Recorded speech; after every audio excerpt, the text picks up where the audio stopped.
Guys, it is discouraging to go to celebrations and not be able to enjoy a slice of cake due to the excessive amount of carbs it holds. So I made it a goal to come up with a recipe for a tres leches cake I can personally enjoy, using an alternative sweetener and significantly reducing the amount of carbs by removing most of that flour makes a huge difference for me. It is by no means fat-free, but it does serve well for a once-in-a-while dessert I can confidently enjoy. It's now become a family sensation and I've even gifted it to people, so let me show you how to make it. We're gonna start with a strawberry jam made here at home, fresh, delicious, and for that we are going to need 1 pound of frozen strawberries. Transfer them inside a medium saucepan along with 1/3 cup of an alternative sweetener, and it has to be ideal for baking. Usually the bag will say a 1-to-1 ratio, meaning you can substitute it for regular sugar. I have 2 brands that I love. I'm gonna link them down in the description area so you can check them out. Place the saucepan over medium heat, give them a quick stir, and soon those strawberries are going to start releasing their juices. I'm aiming to keep this at a gentle simmer the whole time, mashing those strawberries as they cook and stirring occasionally as needed. Once it reaches a gentle simmer, just let it go for about 15 to 20 minutes or until it kind of thickens and becomes nice and glossy. While these strawberries continue to cook, I want to encourage you to have all of your ingredients ready to go, prepped, measured, and organized. That way you will enjoy making this recipe and it comes out perfect. Grab 8 large room temperature eggs and separate the eggs from the whites. I am using clear containers because it's gonna allow me to see exactly what's going on. We don't want any shells in there, and you should definitely not have any of the yolk mixed into the whites. Separation of power here. This strawberry jam is looking marvelous. We have a little bit of time to spare. I'm gonna start by prepping a few more ingredients for that cake. So in a large bowl, add in 2 cups of almond flour, which is the base, the root of this cake. I wish I could sift it, but unfortunately it will not go through my strainer. So I'm just gonna make sure I get in there with a whisk, break up most of those lumps. Get your hand in there if you have to. 1/2 teaspoon of kosher salt. I'm not gonna sift this one.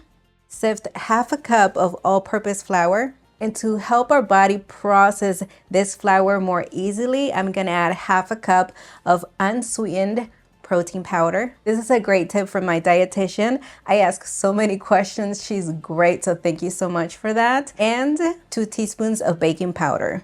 Sift it over the almond flour. And if there was anything that didn't belong in there, you should have caught it. Okay, just give it a quick mix. This looks so good. I love the idea of almond flour in a sponge cake. I'm just gonna set it aside because that strawberry jam is ready to go. We are looking for a nappe consistency, meaning it's going to coat the back of a spoon. So just let it cool down and then bring your finger. It should leave a mark and stay like that. Transfer it into a bowl. Set it aside, allow it to cool to room temperature, then place it in the refrigerator so it cools even more. Now just keep in mind this will continue to thicken as it cools. Preheat the oven to 350 degrees. Grab a stand mixer or a hand mixer if that's all you have. Add the yolks into the bowl.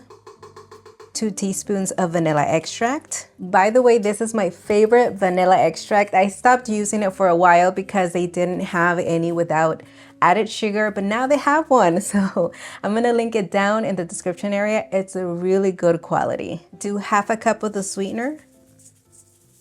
Beat it with a paddle attachment on medium to medium high speed until smooth, thick, fluffy, and turns a pale yellow color, about 2 to 3 minutes. And just transfer it into a very large bowl. Stir in 1/2 cup of room temperature buttermilk. It's going to join forces with that baking powder because that acidity is going to boost it and help us create a fluffier cake. Clean and dry this bowl thoroughly. Remember, you don't want any water or yolk to transfer into the whites. Whites go in.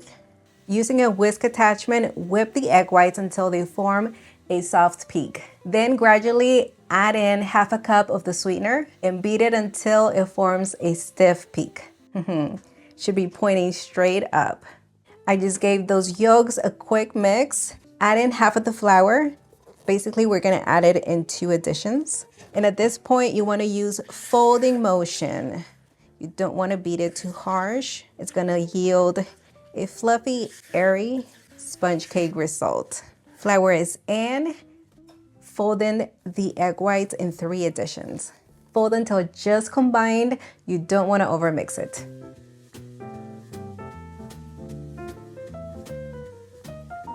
I've got an enameled cast iron baking pan, and this one is 10 by 13, not including the handles.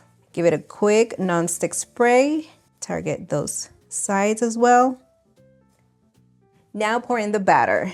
You guys, I was diagnosed with type 1 diabetes and I had to get creative because I miss the flavors of tres leches, and changing it way too much was not cutting it. So I had to make something that was very close to tres leches cake. And I have to say, I may be biased here, but I feel like this is better than the regular cake because not only is it delicious, you can't tell the difference, but you have it with peace of mind. I'm just using my mini spatula. I'll try to find it online and link it in the description area. It helps with flattening those cake tops. Top is leveled. Bake it in the center of the oven for about 35 to 40 minutes or until that top looks golden brown. And when you insert a toothpick right in the center of that cake, it comes out clean. Time for the 3 milks. We call it tres leches for a reason. And I'm not gonna be using sweetened condensed milk because obviously it's got a ton of sugar in there. In its place, I'm gonna be using 3/4 cup of heavy cream. It's gonna give us that body and flavor as well. Do a 12-ounce can of evaporated milk. Now, here's a tip, you guys. Typically, milk does have a natural sugar in it, but just look at the ingredients and make sure that it has no added sugars. There's a ton of milky tones in there that make a huge difference.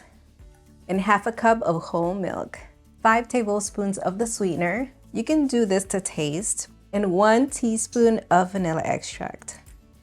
That's a little more, but totally okay. And all I'm gonna do is dissolve that sugar over medium to medium low heat. We don't need to get it to a really hot point. Using a spatula, stir everything in.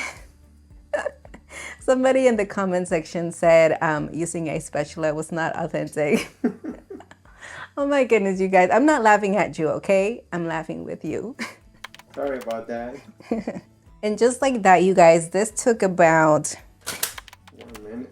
1 minute, literally. And I'm just gonna let it cool completely. I like to place it in the refrigerator to make sure it is nice and cold when we use it. Halfway through baking, I like to rotate the pan. That way it cooks more evenly. Just be careful. It has to be stable so that it doesn't deflate with movement. If the cake is getting a little too brown, but it's not done yet, you can lightly cover it with aluminum foil. Cake is done. Allow it to cool down completely. It is going to deflate a little bit, but it's not going to take away from the texture and that fluffiness of the sponge cake.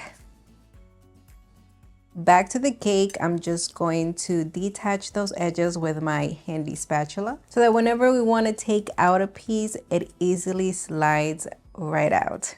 Now with a fork, we're going to poke holes all over the cake.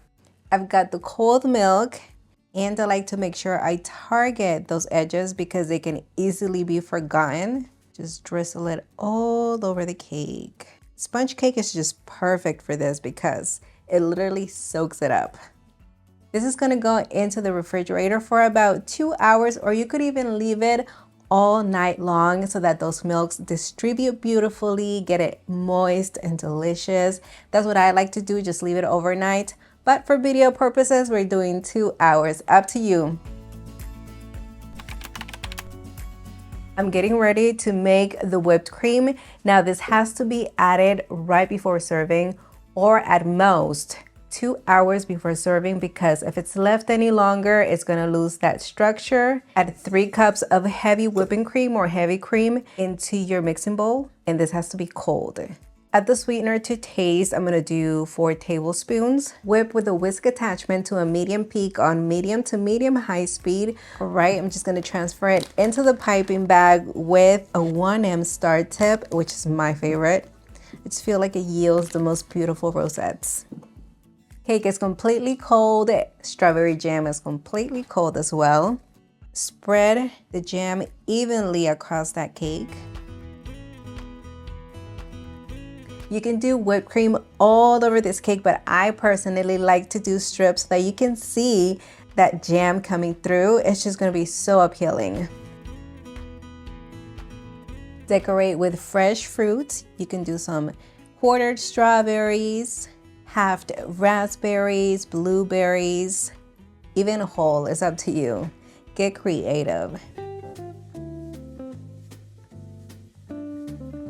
Let's taste this. And I love sweets. I have a sweet tooth ever since being diagnosed. I think this is what I miss the most. How is it, Nelson? Wow. It is so good. I can't tell the difference. No, this is really good. This is amazing, you guys. Hold on, this is not really good. If I could sell this to you, I would. This is by far the best tres leches I've had. No doubt in my mind.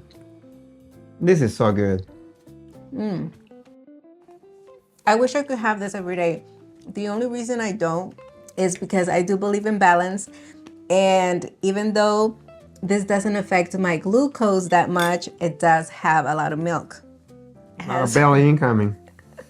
It's got quite a good amount of fat in there. Yeah. But I definitely can indulge in this in celebrations. I don't have to be just looking at people enjoy sweets. I can actually myself enjoy it. And guess what? We don't buy a cake anymore. This is what everybody has at parties. And this is so good. Like the bread is actually nice and dense, but it's like really spongy at the same time. It adds more flavor than the regular one. And the acidity from the raspberries is really good. No, this is amazing. So good. Oh my goodness. I don't know how you do it. It is if you didn't know, most of my career I did it in pastry. I've never been into sweets that much. But this cake, So good. really good. I'm actually gonna leave you the full printable recipe on cocina.com. Don't forget to subscribe. Click the notification bell, and we'll see you guys on the next one. We're about to make us some coffee, you guys. Yes. We were so happy. So that it's excited. like- All right, bye everyone. Santa came to town. It did.